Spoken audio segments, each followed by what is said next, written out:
It's Awake All Night, the Sugar Glider Show, Season 2. With Adama and Ty. Toy making with Crystal Contessa. Peggy Brewer answers your questions. Here's Patrick. Good evening, everyone, and welcome to Season 2 of Awake All Night. Say it. I'm not ready yet. Come on, just say it. Okay, I'm ready. The Sugar Glider Show. I'm really excited to be back. You guys have been awesome with your messages and emails. You know, that's what makes the show continue. I do want to hear from you guys, though. I want to hear what you want to see on the show in future episodes. So email me, and let's hear what the fans have to say next time. Let's start the show off with Crystal Contessa making toys. I wanted an outlet, a creative outlet, that was something that I could bring home and really enjoy with my sugar gliders. And I take a really innate pleasure in watching them play with something that I created. There's a bad rumor that to make toys or to buy toys has to be expensive. Nobody else can do it. You have to be like qualified or something. That's just not true. Anybody can really make sugar glider toys. And it doesn't necessarily need to cost an arm and a leg. Mainly, most of the stuff we're going to use today was purchased at the dollar store, or a dollar store, a Family Tree, or whatever you have nearby. A Walmart. I'm not going to lie, some stuff I buy on eBay.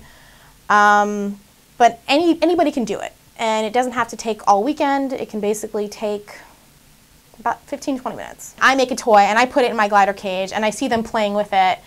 And it's a feeling that I don't mind sharing at all. Today we're making a very simple forager toy. Has a little bit of everything.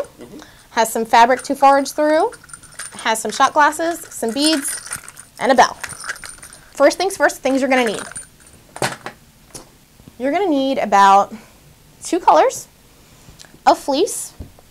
I make them about 2 inches wide by about 8 inches long, and 2 to 3 of each color.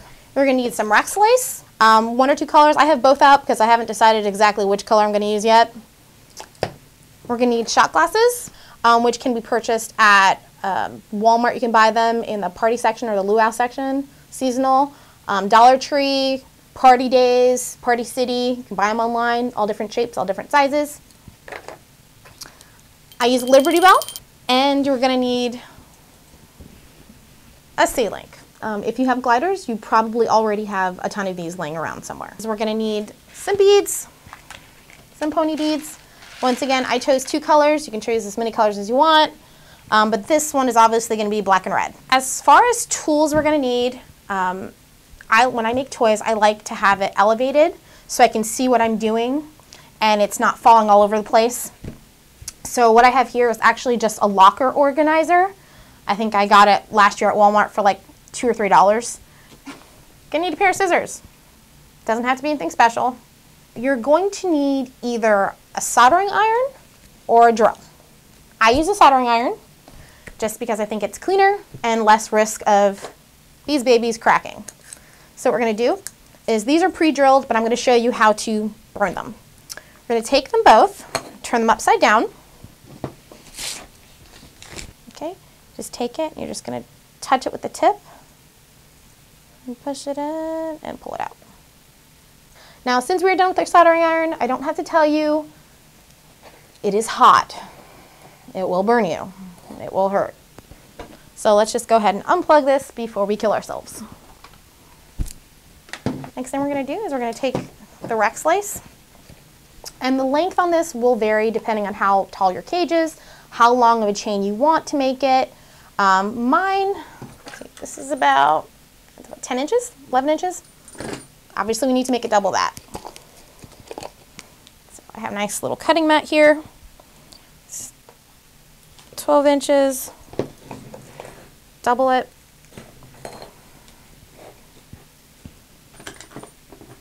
Scissors, cut. And we're done with that. So we're gonna take our C-link here. We are going to make a little loop here, and we're gonna feed the Rex lace through so it's sturdy. it's on there. Just like that. Okay. I find it easier is plug it right back on here. And what I like to do to make sure that it's on there secure is just tighten it up a little bit. Nice and tight.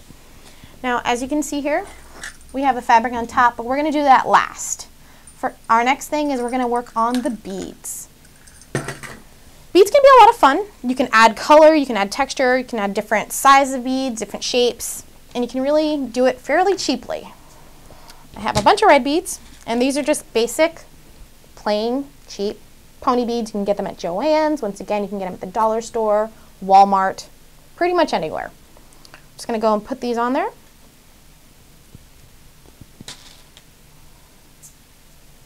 And this is really the part that takes a little bit of time because they're beads.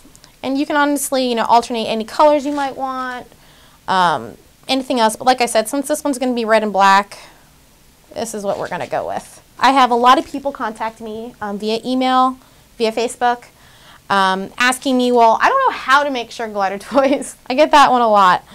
Is it okay if I use this? Is it okay if I use that? My rule of thumb is if you see it and it is secure. By secure, I mean, is it falling apart? Is there anything a glider can rip apart? Can get their little toes or nails caught in it? Don't take the chance. Luckily, we live in an age of technology, so what I recommend to most people is there are a ton of glider forums. There are a ton of Facebook pages. If you don't live next to a breeder, a local breeder, there are a ton of people online who are more than happy to help you. I would rather somebody contact me 4 times about the same thing than something happened to their baby because they didn't want to feel dumb asking a question. Okay, so you're going to go down, you're going to put beads on here about 4.5, 5 inches, and then we're going to put our shot glass through just where we made that hole in the bottom. And once again, this is all in preference. There's no wrong way to do this. We have our hole at the bottom. We're going to feed the lace through the hole. If I can grab it. There we go. One thing you do want to make sure of is because you have our lace hanging down and we have gravity, the beads can and will spray everywhere if they fall. So trust me, it's happened many, many times. So we have that, and we're just basically going to do the same thing with the other glass. We're going to go down another 4 or 5 inches. Actually, I'm really hoping that one of my gliders here gives me a boy and a girl, because I'm totally going to name one Cara Thrace and the other one Starbuck. It's totally going to happen. That's definitely going to happen. I am a huge geek, nerd, dork, whatever you want to call it. So all of my cages try to go matching. So I have matching toys with my cage sets. And there are really, some people are just not interested in making toys. And I can totally understand that. I myself, I make toys. I buy toys. If I see something, I will give somebody props so fast because it's, especially if somebody comes up with something unique and special, it's not easy. It's not easy. A lot of people in the glider world, we're all using the same materials that we're finding, and it's really cool to find out like somebody else's take on using beads or using fabric or using any combination they're in. And then you have some really remarkable toy makers in the community that really just, I mean, they go above and beyond. Davey Newman. Davey, I love you. I love you. I love you. I love your toys. I love how OCD they are because they match perfectly. I have never met Davey in person, but I love her stuff. I love it. I will buy it every day if I was independently wealthy. Now, what we're going to do here is we're just going to add our second one, just much like the first one. I'm going to feed it through. And as you can see, I'm kind of running out of room, so no big deal. I decided to make mine longer than this because my cages are longer. Now, from here, this is where it can get interesting. We're going to push this up. We want to make sure that it's not too taut. We want like a little loosey-goosey there, but nothing that's going to be floppy. From here on, we're going to go ahead and we're going to add about 3 beads. A couple more beads. Like I said, once again, depending on how long you're going to make it.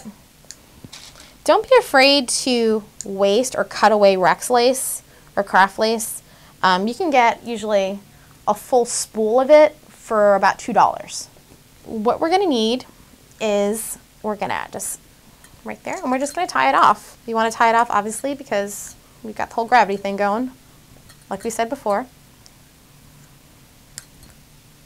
Don't want to tie it too tight, okay? I'm going to double knot it because we don't want it falling apart. It helps if you hold it at the top so it doesn't continue to pull on it, okay? And we have, as you can see, a rough shape of our toy. Okay, so now we come to our fabric. We're going to take it. Like I said, we cut about 2 inches, and then whatever length you desire. You can obviously cut it afterward if it's too long. I cut about every inch, and you want to cut it like that. And then what we're going to do is we're going to flip it over so that we're making like an S. When it's all done, it's going to make like a Z pattern. And that's what we're going to do the whole way down here. Oops, wrong side. And we're just going to keep flipping it back and forth. If it's not exactly perfectly measured, it's okay. It's a sugar glider toy, like I said, and that's why we use 2 different colors, because when it falls, we want that nice contrast. Cut out some black here. I have a 6-year-old son who is the light of my life. And I say that with, I'm sure every mother can say that. He was born with deafness in both ears, and he was diagnosed with a couple other quirks, shall we say. About 3 years ago, got a cochlear implant, and we were really excited and we were very thrilled. 2 years ago, we discovered that his cochlear implant was not working. But not only was it not working, it was causing him some very, very bad physical pain. I don't need to tell anyone, any parent, how frustrating that is, how heartbreaking it is to know that mommy can't fix it. And my stress level was steadily going higher and higher. The last thing on my mind were pets. And I ended up going to the mall, and I saw them. I saw these little things, these little creatures, and I was like, oh my God, what are those things? I need one. And I didn't buy one. I went home, I did some research. I did a lot of research. I made some calls. I visited some local breeders. And the more I saw them, the more I could just feel myself just getting sucked in by their cuteness.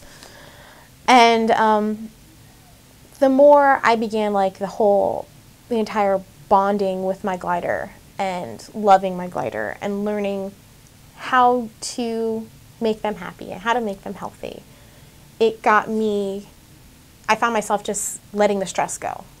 You know, my son, thankfully, he's a beautiful little boy, and we were able to fix what was causing him pain. And the best way I can serve my son is staying healthy, staying stress-free, and my little guys help me do that. And my son, actually, who has a hard time communicating, as you can probably imagine, he loves them to death. He really does. They jump on him, and we learned the sign for sugar glider in ASL, which, by the way, is sugar glider, or it's sugar critter. There's really no word for glider. It's great to see him with them and their interaction, and it just makes me really happy. So we have our fleece. I might mention that when you cut out your fleece, you're going to notice it has 2 ways to cut. It's the stretchy way and the not so stretchy way. What you want to do is you want to make the long part the not so stretchy way. If you make the long part the stretchy way, your toy won't last as long. Now, I will tell you right now, your fleece will need to be replaced on this toy. Just not all the time. And you'll know when it needs to be replaced. We have our fleece here, here, and here. So what we're going to do, pull this forward here, is we're going to take it, and as you can see, it opens, has a slit right there. We're going to take that piece and we're going to slide it into the middle of our C-link. Make sure all of the fabric goes through. Some people do not feel comfortable using zip ties. I have no problem using them because I will be soldering the end of it so that there is no sharp point to it. There's nothing that a glider can get caught in or cut themselves on. If you do not feel comfortable, that is perfectly fine.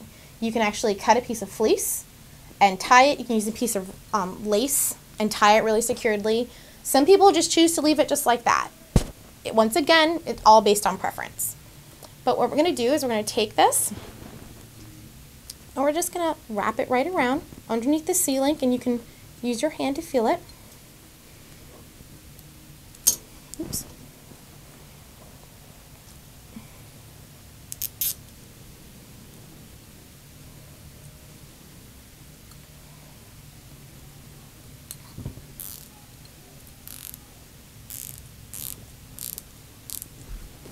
And you do want to make this tight and secure. Okay, so now this is what we have. You take your scissors,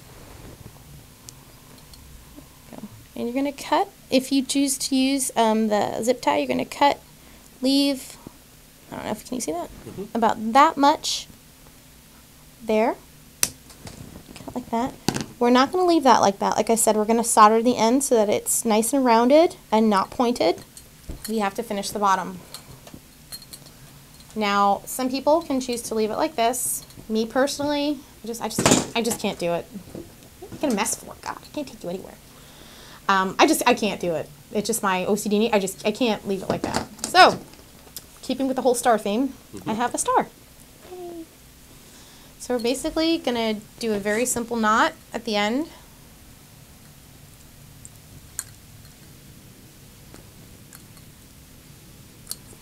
Now you can end it with something else if you like. Some people will end them with a bell, which I will put on as well. These clips, which you can find at any craft store. You can find them at Joann's, you can find them at Michael's, you can find them online. I'm going to use, for the sake of the color, a plastic parrot chain. And I'm just using one of the links from it, just because I want it to match. So I'm going to go ahead, I'm going to add this right on here.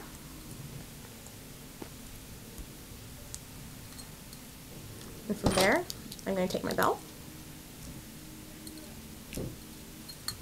My bell on. Now all we have to do is solder this right here. And this toy is done. The fun part of this toy is it is a forager toy. Sugar gliders in the wild will forage for treats, forage for food, sap, bugs, nuts, everything else. So they'll have to get the fleece out of their way, and you can put glider crack, aka yogis, in these cups, and it is glider crack, I'm telling you, or any other treats. If some people don't feed yogis, dried fruit, nuts, whatever you prefer, you can put that in there, and your gliders will love you. I make no claims to the patent. The toy has been around for a long time. It is sold, or this type of toy is sold by a lot of merchants or vendors. I do not make any claims to be the first one who came up with this toy at all. But I do know that multiple vendors sell a toy similar to this. So we have completed our toy, and what we're going to do is we're going to clean this sharp edge off for glider safety. And we're going to use our soldering iron, and here's our toy. Crystal, where can people find you and your toys? Where can people get a hold of you? The best way to get a hold of me is either on Facebook. You can find me on Contessa Critters. I do have my business page there with pictures of toys. I also run an Etsy store, also under Contessa Critters. I have some toys up there for auction quite often, and they're always updated. Great. I'd love to have you back on the show sometime soon to create more toys, and thank you for joining us. I'd love to do it. Your questions get answered on Ask Peggy. How do you prepare your home for a new sugar glider? That comes from Renee Goulet. First of all, I'm going to let you know that I am going to be using a cheat sheet. There's a lot of things to go over here for the question on what to do to prepare to bring your sugar glider home. All of these things can be found on my website at critterlove.com under the glider info page. Now, a couple of things that you want to do to prepare yourself before you bring your glider home. You want to make sure that you have a sugar glider knowledgeable veterinarian.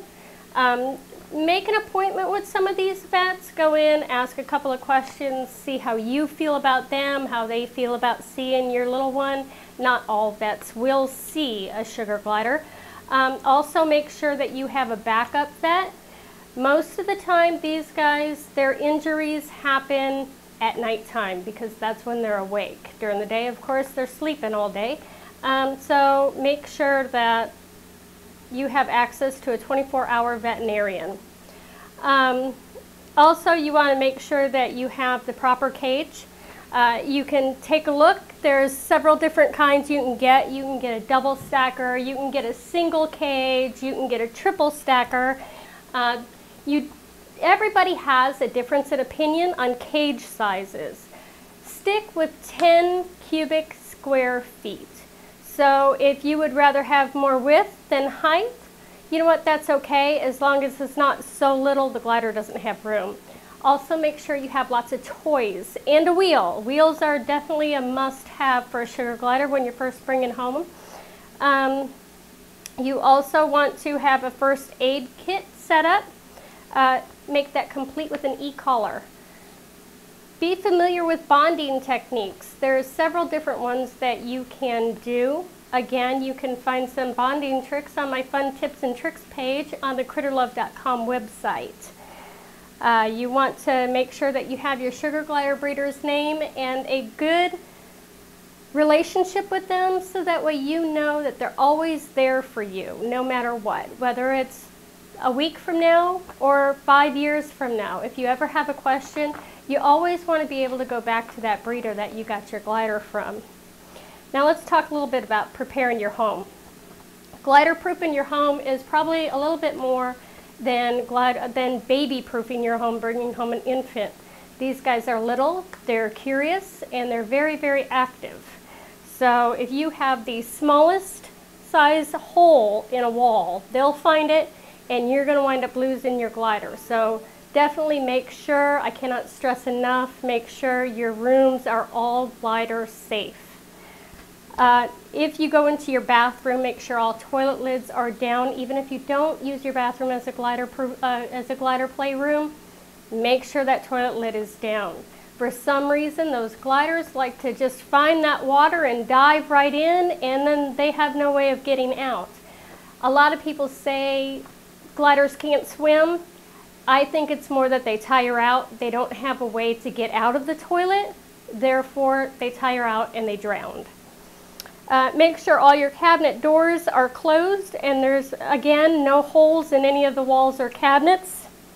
Make sure all razors are put up out of reach of sugar gliders if you're in your bathroom. One little bitty grab on a razor and you might be missing a toe or two. Make sure all electrical appliances are unplugged and out of reach. Never leave any kind of water in your sink or tub. Again, for whatever reason, gliders are drawn to water, and it wouldn't take much to drown one. Apply those little outlet plugs into all your outlets. Those little toes can get inside there and zap. It's happened. In other rooms of your house, make sure, first of all, always close supervision. Don't let your gliders have the run of the home thinking, okay, well, I have it glider proof. There's absolutely nothing they get into. If they're not within your eyesight, you never know what they're doing, just like a child. Kitchen areas, let's just stay out of the kitchen with the gliders. There's just too many dangers there. Also, furniture. They like to climb inside of furniture. If you have somewhere that they can get into and you don't have a good bond with your glider, they may not want to come out. Are you ready to buy a new couch? Because you may have to tear it apart just that much to get them out. And Another thing, a lot of people don't think about paper shredders. Most places, most homes have paper shredders of some sort. A lot of them keep them in their office. A lot of them keep them in their bedrooms. Make sure those are off. Many years ago, I heard a horrible, tragic story about a sugar glider that actually was gliding back over to its owner, and it landed on the paper shredder. The paper shredder was on. The glider's paw went in, and yeah, you got the picture. Never have any candles burning or your ceiling fans going when you have your gliders home and you have them out and about. Vents. Your vents, you want to make sure that they have no more than a 1/2 inch opening. If they do, you know what? Put a little bit of lanyard mesh over the top. Take the grate off, put a little bit of lanyard mesh there, put the grate back up. That way you still have the ventilation coming through, but the glider can't get out of there. And make sure all your windows and doors are closed. Again, if you want to make yourself your own list, critterlove.com, the glider info page. Email your questions for Peggy for future shows to slotjaw@aol.com. That's SLOTJAW@aol.com. Here's another Adama Bond. Today on Adama Bond, I'm going to talk a little bit about what's been going on while we were on break between seasons. I've moved a few times. Yeah, a few. I've been out of town. I've had the gliders in one place when I lived at another, and so I could just go feed them because there was other animals at the place I was living that they really couldn't live with. So things are starting to calm down now, but bonding has been in reverse. So the next few episodes, we're going to see how I do with getting the boys back to the way they are in this footage you see here. Peggy Brewer mentioned that it would be a good thing to talk about when people get in situations like mine. They simply rehome their pets. And obviously I'm not going to do that. But here's the deal. When you're away for a few months, things are always going to calm down. Stick with your sugar gliders. Don't rehome them. I can never see myself rehoming my boys. Now, there are always exceptions to the rule. I realize that sometimes animals have to be rehomed for the betterment of the animal. But Adama and Ty aren't going anywhere. They're going to stick with me, and we're going to see how they do in the next few episodes rebonding. We'll see you next time. See you next time on Awake All Night, the Sugar Glider Show. Good night, mates.